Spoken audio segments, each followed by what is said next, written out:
everybody, happy Tuesday. Welcome to our Tuesday Tidbit series, Fast Facts with a Q.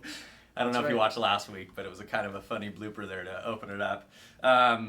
This week, and Grant has recent experience with this, as I'm sure many professionals have out there, because our market has appreciated so much that sometimes these appraisers are having a hard time keeping up with the market and appraising homes at value for buyers that are getting a loan. So, question is, what do you do about a low appraisal? How do you challenge a low appraisal? So, yeah, caveat here, the market that we're in this minute is, this question will almost never come up because we've already educated our buyers that if they're going after a property, they're going to have to waive that appraisal contingency and come up with that additional cash if needed.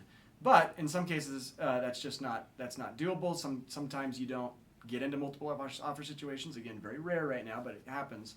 And an appraisal comes in low. So a couple of steps you can take to challenge a low appraisal. First off, as an agent that hopefully, we're certainly have our thumb on the pulse of the market. Hopefully other agents do too.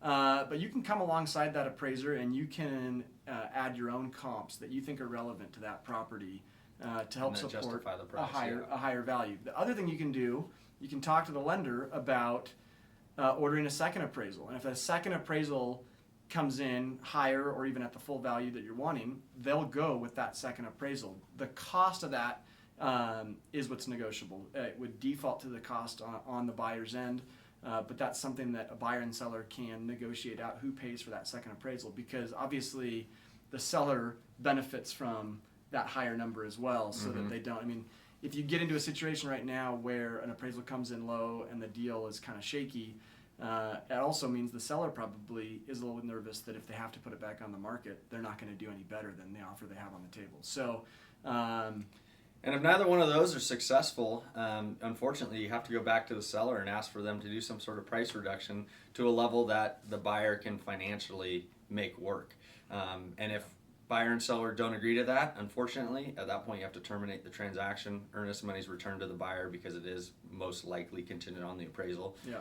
And everybody kind of moves on. So that's it's been a long time since we've had that happen, but it probably will be happening more if our market continues to go up. Yep.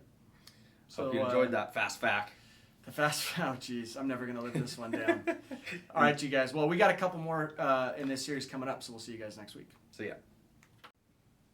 Hey, thanks so much for watching today's video. If you haven't already, make sure to follow us on Instagram and Facebook. Our handles are shown here on the screen, and you can always find our contact information or more about us on www.buysellbend.com. Thanks.